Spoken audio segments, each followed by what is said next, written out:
Hello everyone, welcome to my channel Cracknet by Sonika Sharma. Last videos में हमने business environment से related कुछ questions किए थे। इस वीडियो के अंदर हम बिजनेस एनवायरनमेंट की क्विक रिवीजन करेंगे। तो सबसे पहले हम देखते हैं एक्चुअली में बिजनेस एनवायरनमेंट का सिलेबस क्या है। So it includes concept and elements of business environment. Elements of business environment को हम फैक्टर अफेक्टिंग बिजनेस एनवायरनमेंट या फिर कंपोनेंट्स ऑफ बिजनेस एनवायरनमेंट भी कहते हैं। इकोनॉमिक एनवायरनमेंट, इसमें आ जाएगा हमारा economic system, economic policies and हम इसमें इकोनॉमिक प्लानिंग का टॉपिक भी कवर करेंगे। Political environment, role of government in business, legal environment, consumer protection act FEMA, socio cultural environment and their influence on business and corporate social responsibilities. So हम सबसे first चलते हैं अपने topic पे, that is concept and elements of business environment. Actually में business environment होता क्या है? Business environment is the sum of all things that affect the working of a business.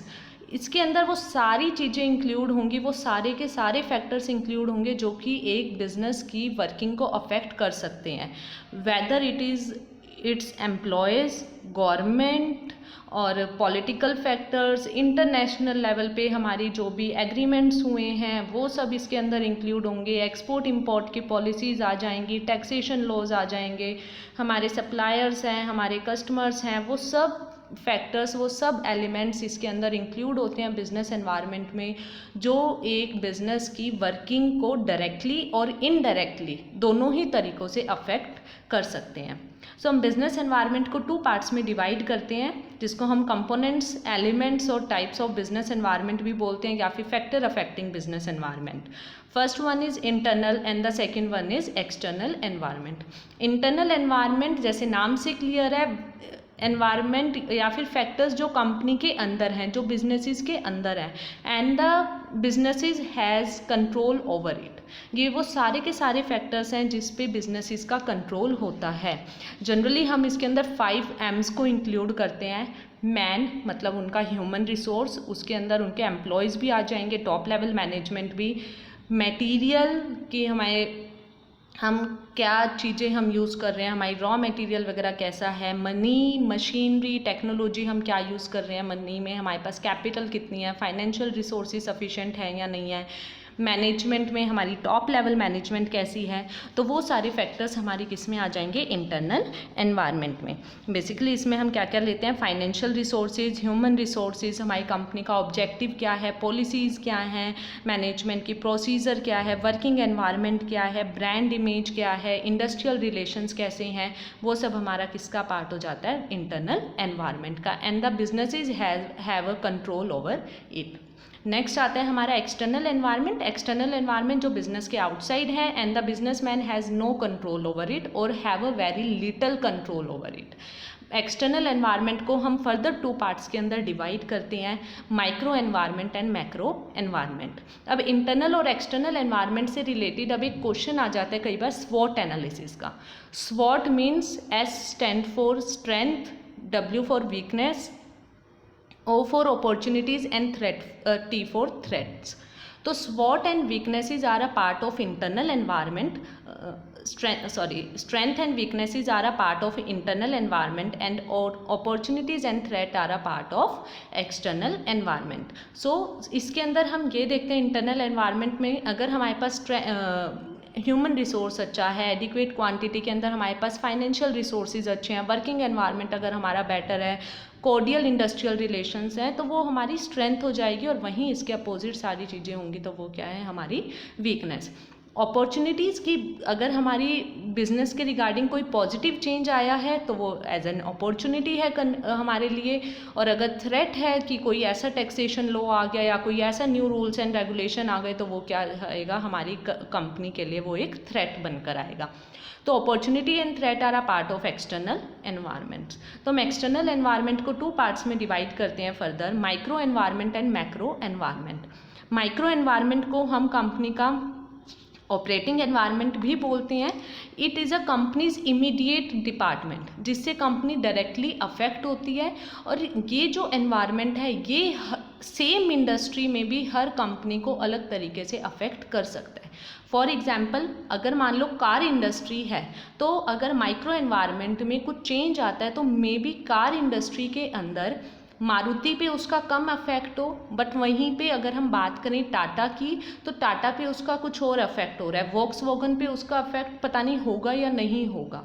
तो माइक्रो एनवायरनमेंट एक तो कंपनीज का इमीडिएट एनवायरनमेंट होता है, और ये ज़रूरी नहीं होता कि पर्टिकुलर टाइप की इंडस्ट्री में भी सबको एक ही तरीके से अफेक्ट करे, किसी को कम कर सकता है, किसी को ज़्यादा कर सकता है। वहीं अगर हम इसके अपोजिट बात करें मैक्रो एनवायरनमेंट की, मैक्रो एनवायरनमेंट में वो सारे फैक्टर्स आते हैं जो पर्टिकुलर इंडस्ट्री को सेम टाइप से क्या करेंगे, अफेक्ट करेंगे। मतलब कि अगर कोई लॉ के अंदर कोई चेंज हुआ है तो वो पूरी कार इंडस्ट्री को अफेक्ट करेगा। वो ऐसा नहीं हो सकता कि वो मारुति के लिए कोई अलग लॉ बनाया है या फिर वॉक्सवैगन के लिए कोई अलग लॉ बनाया गया है या फिर टाटा के लिए कोई अलग लॉ बनाया है। वो क्या होगा, सबके लिए वो सिमिलर होगा। तो माइक्रो एनवायरनमेंट के अंदर हम क्या क्या चीज़ें इंक्लूड करते हैं। माइक्रो एनवायरनमेंट में बेसिकली हमारे आते हैं suppliers, competitors, customers, market intermediaries, public and media. Suppliers are those person who provide us raw material. ठीक है, रॉ मटेरियल जो हमें प्रोवाइड कर रहे हैं, ये हमारे बिजनेस को कैसे अफेक्ट करते हैं कि हमारे सप्लायर्स जो हैं वो कितने रिलायबल हैं, हमारे पास मल्टीपल सप्लायर्स हैं या हम सिंगल सप्लायर के ऊपर डिपेंडेंट हैं। कस्टमर्स कैसे हैं हमारे, हम होलसेल कस्टमर्स हैं, रिटेल कस्टमर्स हैं, इंडस्ट्रियल कस्टमर्स हैं, इस टाइप में आ जाएगा। मार्केट इंटरमीडिएरीज, मार्केट इंटरमीडिएरीज के अंदर आते हैं हमारे होलसेलर्स, रिटेलर्स, मतलब हमारी सप्लाई चेन कैसी है, हम मल्टीपल सप्लाई चेन के ऊपर डिपेंडेंट हैं या फिर हम सिंगल सप्लाई चेन के ऊपर डिपेंडेंट हैं। नेक्स्ट आ जाते हैं हमारे कॉम्पिटिटर्स। कॉम्पिटिटर्स आते हैं कि जो सेम टाइप का प्रोडक्ट बना रहे हैं या फिर जिनको हम सब्सिट्यूट कर सकते हैं। फॉर एग्जांपल पेप्सिको और कोका कोला आपस में कॉम्पिटिटर्स हैं, बट ऐसा नहीं है कि पेप्सिको और कोका कोला ही कम्पीट कर रहे हैं। जो हमारी रियल जूस है, ट्रॉपिकाना है, ये भी क्या कर रही हैं, इन दोनों को कंपटीशन दे रहे हैं। तो कॉम्पिटिटर्स कैसे अफेक्ट करते हैं। पब्लिक में आ जाएगा वो सारे इंटरेस्ट ग्रुप्स जिनका कहीं ना कहीं हमारी कंपनी से कुछ ना कुछ इंटरेस्ट है, चाहे वो मीडिया हो गई हमारी या फिर लोकल पब्लिक हो गई, जो कि हमारी सोसाइटी जहाँ पे हम अपना बिजनेस रन करते हैं। सो ये था हमारा माइक्रो एनवायरनमेंट। माइक्रो एनवायरनमेंट के बाद आता है मैक्रो एनवायरनमेंट। मैक्रो एनवायरनमेंट को हम जनरल एनवायरनमेंट भी बोलते हैं। मैक्रो एनवायरनमेंट बेसिकली हमारे लिए अपॉर्चुनिटीज़ और थ्रेट क्रिएट करता है, और ये कंपनी के बिल्कुल ही अनकंट्रोलेबल है। कंपनी का no control over it. Company इसमें 0% भी इस एनवायरनमेंट को कंट्रोल नहीं कर सकती। कहीं ना कहीं कंपनी इंटरनल एनवायरनमेंट पे तो कंपनी का फुली कंट्रोल होता है, एक्सटर्नल में भी माइक्रो और ऑपरेटिंग एनवायरनमेंट पे भी वो कुछ ना कुछ कंट्रोल कर सकते हैं अपने सप्लायर्स को, अपने कस्टमर्स को, अगर लिमिटेड कस्टमर्स हैं। बट अगर हम बात करें मैक्रो और जनरल एनवायरनमेंट की, तो इस पे कंपनी का बिल्कुल भी कंट्रोल नहीं होता। मैक्रो एनवायरनमेंट के अंदर हमारे फैक्टर्स आते हैं economic environment, political environment, legal environment, socio cultural environment, demographic environment, technological environment, international environment. तो हम सबसे फर्स्ट हम करते हैं हमारा economic environment. Economic environment basically हमारा थ्री कैटेगरीज के अंदर फर्दर डिवाइड होता है। Economic conditions, economic policies and economic system.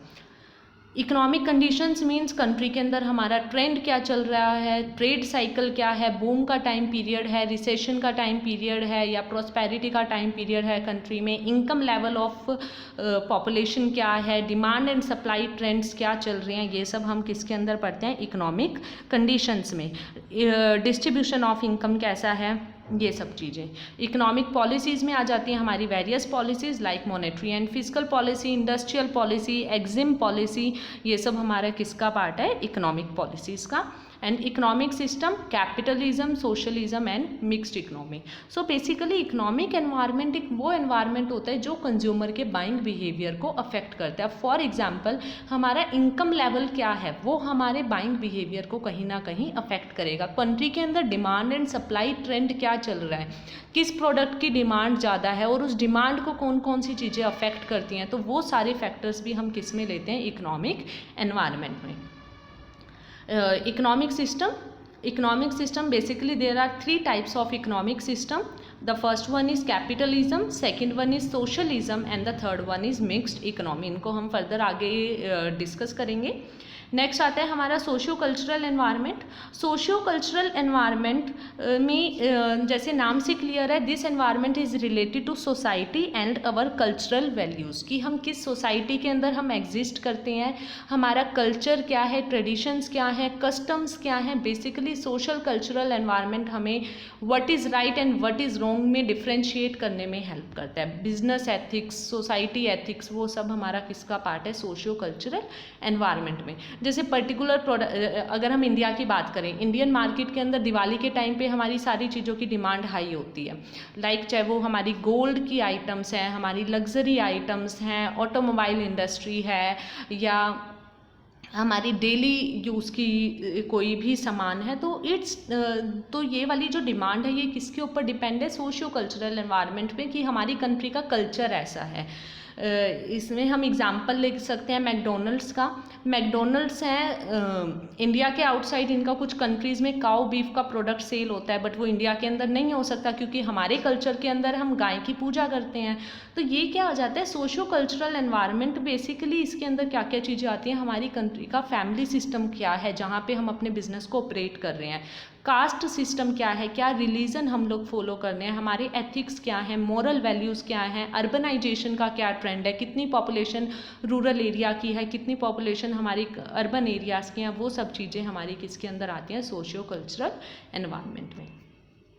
Next आता है पॉलिटिकल एनवायरनमेंट। पॉलिटिकल एनवायरनमेंट का मतलब है पॉलिटिकल सिस्टम जो हमारी कंट्री के अंदर एग्जिस्ट करता है। पॉलिटिकल आइडियोलॉजी क्या है, मतलब पॉलिटिकल थिंकिंग क्या है, वो किस बिजनेस को सपोर्ट करते हैं, किस बिजनेस को सपोर्ट नहीं करते। फॉर एग्जाम्पल जब बीजेपी की गवर्नमेंट आई, इन्होंने डिजिटल इंडिया का कंसेप्ट लेके आए। डिजिटल इंडिया नाम से क्लियर है, मतलब कि इनका इनडायरेक्ट वे में ये क्या कर रहे थे, ये आईटी इंडस्ट्रीज़ को प्रमोट कर रहे थे।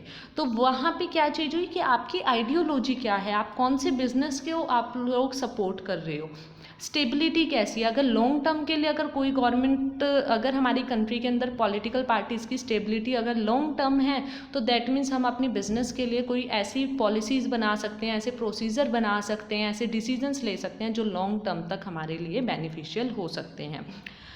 डिफेंस एंड मिलिट्री सिस्टम क्या है, हम कितने पावरफुल हैं डिफेंस में और मिलिट्री में। सेंटर और स्टेट गवर्नमेंट का रिलेशन कैसा है, अगर मान लो सेंटर में और स्टेट में अगर सेम गवर्नमेंट एग्जिस्ट करती है, सेम पार्टी की गवर्नमेंट एग्जिस्ट करती है, तो उनके अंदर एक कोर्डियल रिलेशन होगा, हेल्दी रिलेशन होगा। बट वहीं पर अगर उनके बीच में अपोजिट पार्टीज़ अगर एग्जिस्ट करती हैं तो उनका रिलेशन भी कैसा होगा, वहाँ पर उतना कोर्डियल रिलेशन नहीं होगा, उतना हेल्दी रिलेशन नहीं होगा। इंटरनेशनल रिलेशन मतलब relationship with the other countries. जैसे कि अगर हम मोदी जी की बात करें तो मोदी जी ने हमारी काफ़ी सारी कंट्रीज़ के साथ हमारे रिलेशंस को इम्प्रूव किया है।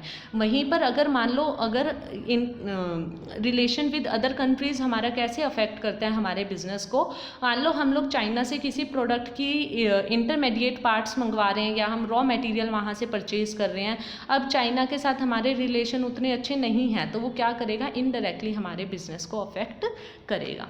नेक्स्ट आता है टेक्नोलॉजिकल एनवायरनमेंट। टेक्नोलॉजिकल एनवायरनमेंट हमारी लिए बहुत बूम एंड बैन की फैसिलिटी एक तरीके से प्रोवाइड कर रहा है। वो हमारे लिए कुछ चीज़ों को लेकर बहुत पॉजिटिव चीज़ें कंट्री के अंदर लेकर आया है, लाइक किडनी ट्रांसप्लांटेशन है, मोबाइल फ़ोन्स हैं, टीवी हैं, और वहीं पे कुछ ये ऐसी इन्वेंशंस हुई हैं हमारी टेक्नोलॉजिकल एनवायरनमेंट के अंदर जो एक तरीके से हमारे लिए अभिशाप है, या जो हमारी पूरे वर्ल्ड को एक तरीके से डिस्टरप्ट कर सकती है, लाइक हाइड्रोजन बॉम्ब्स हैं, गन्स हैं। तो यहाँ पे टेक्नोलॉजिकल एनवायरनमेंट के अंदर हम देखते हैं कि हम जिस इंडस्ट्री के अंदर हम एग्जिस्ट करते हैं वहाँ पे टेक्नोलॉजी कैसे डेवलप हो रही है। अगर मान लो आप किसी ऐसी इंडस्ट्री में हो जहाँ पे बहुत फास्ट अगर टेक्नोलॉजी डेवलप हो रही है, तो अगर आप उसके अकॉर्डिंग अपने बिजनेस की पॉलिसीज़ को, अपने प्रोडक्ट को चेंज नहीं करते हो, तो आप उस मार्केट के अंदर लॉन्ग टर्म तक सर्वाइव नहीं कर सकते। और अगर हमने बहुत सारे ऐसे कंपनीज़ के एग्जाम्पल भी देखे हैं जो लॉन्ग टर्म तक एग्जिस्ट नहीं कर पाई कंट्री के अंदर। रीज़न क्या था, जो उनके कॉम्पिटिटर्स थे वो बहुत फास्ट अपनी टेक्नोलॉजी को चेंज कर रहे थे, बट वो कंपनी नहीं कर पाई। अगर हम नोकिया का एग्जांपल लें, नोकिया ने जब एंड्रॉयड फ़ोन्स सैमसंग में, टाटा, मोटरोला वगैरह में जब इन्होंने एंड्रॉयड फ़ोन्स को लाना शुरू कर दिया मार्केट के अंदर, नोकिया ने एंड्रॉयड को कंपनी को एंड्रॉयड सॉफ्टवेयर को परचेज़ नहीं करा, ना ही वो अपने फ़ोन्स में लेकर आई है। तो कुछ टाइम के लिए नोकिया मार्केट से चली गई थी। चली गई का मतलब वो अपनी इन्वेंशन कर रहे थे, फिर वो बाद में अपने विंडोज़ फ़ोन लेकर आए। तो दैट मीन्स अगर आप कुछ ऐसा अपडेट नहीं कर रहे हो अपनी प्रोडक्ट के अंदर, तो आप मार्केट के अंदर सर्वाइव नहीं कर सकते। नेक्स्ट आ जाता है natural environment. Natural environment includes all geographical and ecological factors like climatic condition क्या है, वेदर कंडीशंस क्या हैं, सॉइल कैसी है, रेनफॉल सिस्टम क्या है, क्या नेचुरल रिसोर्सेज अवेलेबल हैं, पोल्यूशन कंट्रोल मेजर्स क्या हैं, वो सब हमारा किसका पार्ट है, नेचुरल एनवायरनमेंट में। जनरली हमने देखा होगा कि जितनी भी हमारी iron and steel related industries हैं वो बिहार और उड़ीसा के अंदर सेटअप है। रीज़न क्या है उनके पीछे, वहाँ पर उनकी माइंस हैं। कोयल रिलेटेड जितनी इंडस्ट्रीज़ हैं वो भी बिहार, उड़ीसा, इस टाइप वहाँ पे उन जगहों पे इस्टेब्लिश्ड है। रीज़न ये है कि वहाँ पे माइंस हैं, हमें रॉ मटेरियल ईजिली वहीं पे पास में मिल जाता है और वहीं से हम उसको क्या कर सकते हैं, फिनिश गुड के अंदर कन्वर्ट कर सकते हैं। जितनी भी हमारी एक्सपोर्ट ओरिएंटेड इंडस्ट्रीज़ हैं जो सी पोर्ट का यूज़ कर रही हैं एक्सपोर्ट करने में, वो सारी की सारी हमारी ऐसे एरियाज़ के अंदर इस्टेब्लिश होती हैं जहाँ पे सी पोर्ट्स अवेलेबल हैं। वहीं पे हमारी क्लाइमेटिक कंडीशंस कैसे हैं, आपने देखा होगा लद्दाख के अंदर, कश्मीर के अंदर इंडस्ट्रीज़ नहीं है।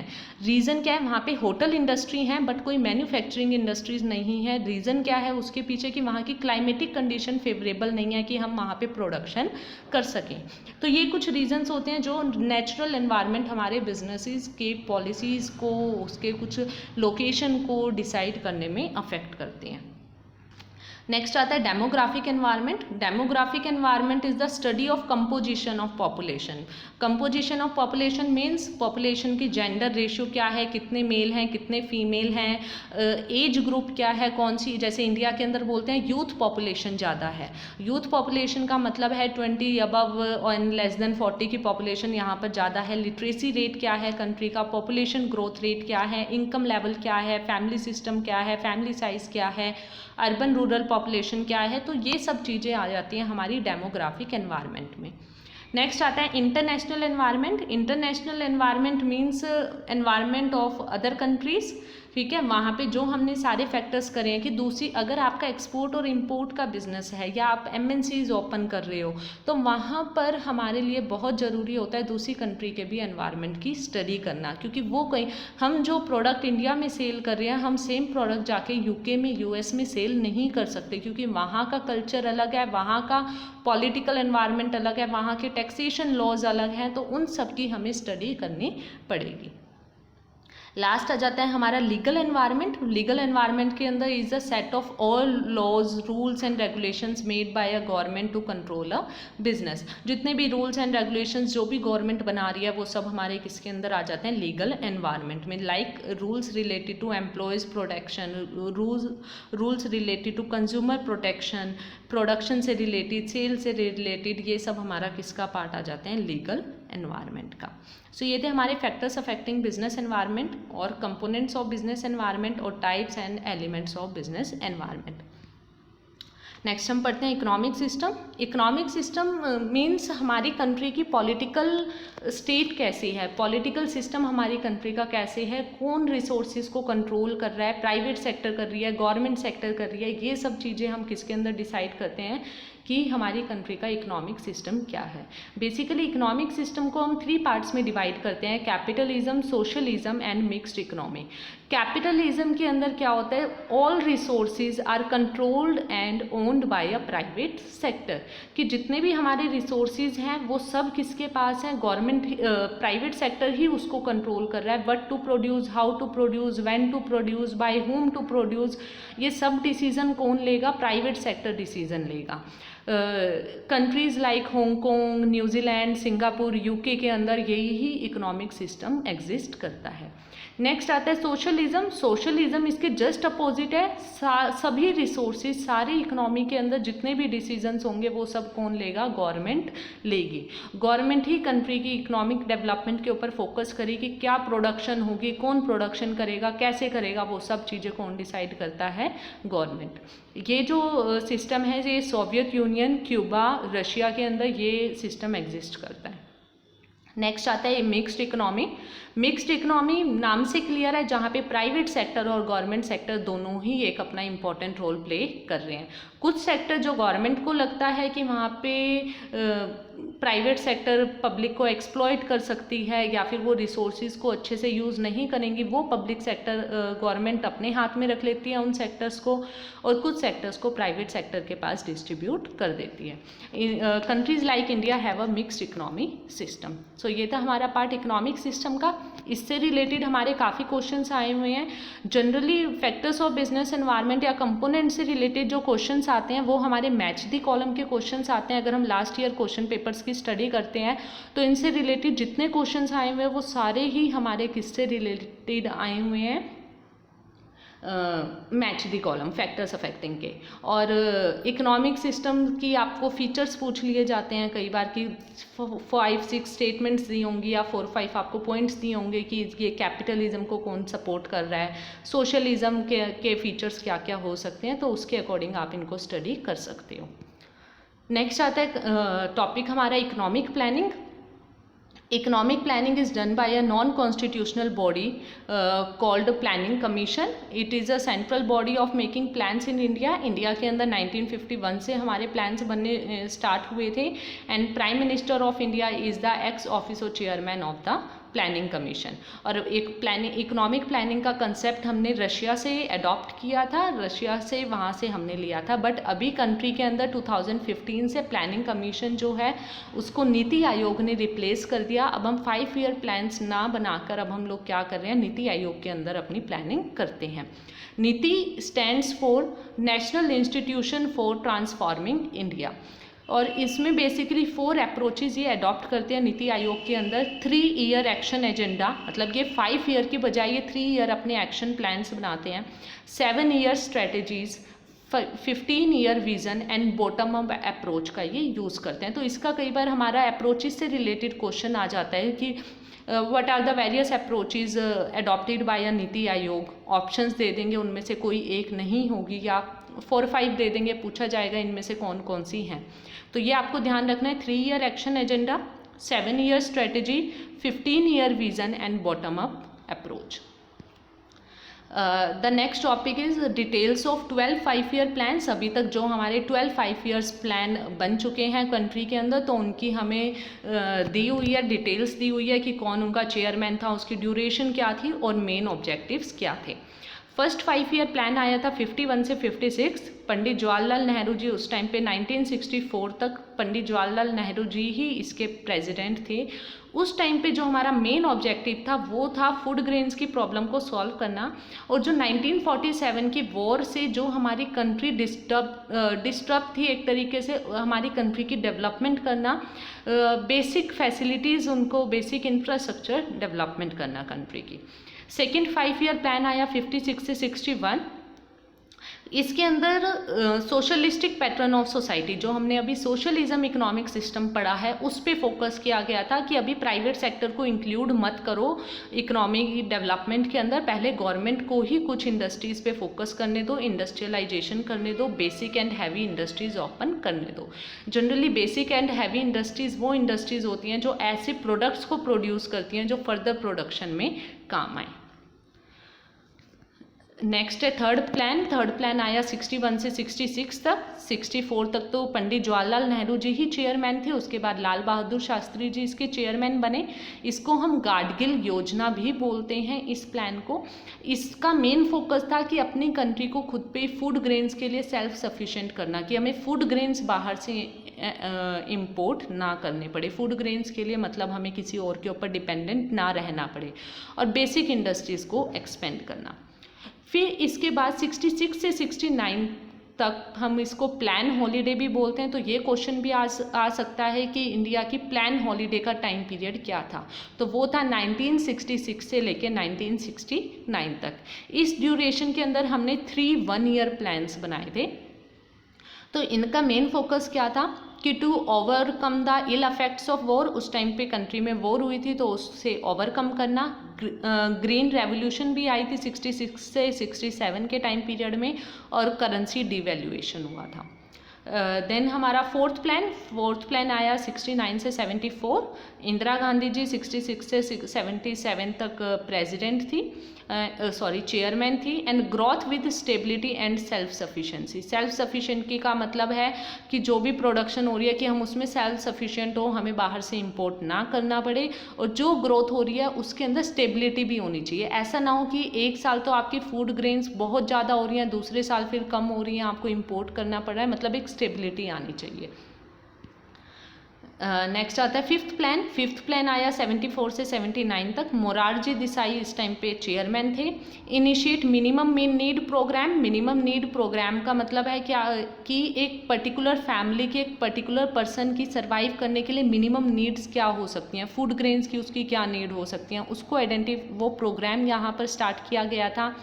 National income, employment, social welfare, इन कुछ फैक्टर्स पे इस पे फोकस किया गया था, और एक इसका मेन ऑब्जेक्टिव था रिमूवल ऑफ पॉवर्टी का।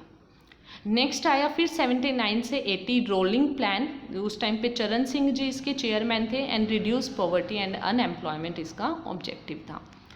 सिक्स्थ प्लान आया 80 से 85। इंदिरा गांधी जी इसकी चेयरमैन थी 84 तक। Family planning, reduction in poverty और अनएम्प्लॉयमेंट इसका मेन फोकस था। देखो अब आपने ऑब्जेक्टिव्स को अगर आपको लर्न करना है, कुछ ऐसे ऑब्जेक्टिव्स हैं जो सबके अंदर आएंगे कि एम्प्लॉयमेंट इंक्रीज करना, सोशल वेलफेयर पे फोकस करना, अनएम्प्लॉयमेंट को रिड्यूस करना। तो जो एक अलग इन्होंने जिस चीज़ पे फोकस किया, जैसे इस प्लान के अंदर फैमिली प्लानिंग पे इन्होंने फोकस किया था कि how to control a population. Next आया सेवन्थ प्लान 85 से 90। राजीव गांधी जी 84 से 89 तक इसके चेयरमैन थे। Then VP Singh ji. इसमें small scale industries, small and medium scale industries पे फोकस किया गया, एग्रीकल्चर प्रोडक्शन पे फोकस किया गया, और first time in the history of India private sector को इम्पोर्टेंस दी गई थी। इसके बाद 90 से 92 2 1 ईयर्स प्लान आए, मतलब 90 तक ये प्लान सिक्स्थ प्लान हमारा ख़त्म हुआ। उसके बाद क्या हुआ, 2 1 ईयर प्लान्स आए 90 से 91 एंड 91 से 92। चंद्रशेखर जी उस टाइम पे हमारे प्रेसिडेंट थे, और इन्होंने मेन फोकस उस टाइम पे क्या था, हमारी कंट्री की जो इकोनॉमी थी वो बहुत डाउन चली गई थी, तो उस टाइम पे न्यू इकोनॉमिक पॉलिसी को हमने इस ड्यूरेशन में अडॉप्ट किया था। फिर 8th प्लान आया 92 से 97। नरसिम्हा राव जी उसके चेयरमैन थे। उनका था ग्रोथ ऑफ पॉपुलेशन को कंट्रोल करना, एजुकेशन पे, हेल्थ पे, सैनिटेशन पे, ह्यूमन रिसोर्स पे, इन चीज़ों पे इन्होंने फोकस किया। इसके बाद आया 11th प्लान 97 से 2002 तक। HD देवगौड़े इसके प्रेसिडेंट थे, एंड आई.के. गुजराल जी, और इनका था growth with social justice and equity, की सोशल जस्टिस होना चाहिए। ऐसा ना हो कुछ सेक्टर तो बहुत ज़्यादा डेवलप कर रहे हैं, कुछ एरियाज़ बहुत ज़्यादा डेवलप कर रहे हैं, कुछ एरियाज़ बिल्कुल ही डेवलप नहीं कर रहे, and equitable distribution of resources पे फोकस किया गया। देन आया 10th प्लान 2002 से 2007। अटल बिहारी वाजपेयी जी उस टाइम पे हमारे चेयरमैन थे, एंड पॉवर्टी रिड्यूस पे, डबल पर कैपिटा इनकम पे इनका फोकस था, और लिटरेसी रेट को इंक्रीज करना। 11th plan and 12th plan में डॉक्टर मनमोहन सिंह जी हमारे प्रेसिडेंट थे। 2004 से लेके 14 तक मनमोहन सिंह जी थे, और 15 में हमने नीति आयोग से इसको रिप्लेस कर दिया था। Faster and more inclusive growth का मतलब है सभी सेक्टर्स को इसके अंदर इंक्लूड किया गया, and faster and more sustainable growth हमारा क्या था, 12th प्लान का ऑब्जेक्टिव था। सो इस वीडियो के अंदर हमने फैक्टर्स अफेक्टिंग बिजनेस एनवायरनमेंट किए, उसी के बाद हमने economic system and economic planning को कवर किया। So thank you students, please like and subscribe my channel. For any query and PDF you can mail me at crackyournet@gmail.com, and you can also follow me at crackyournet on Instagram. Thank you.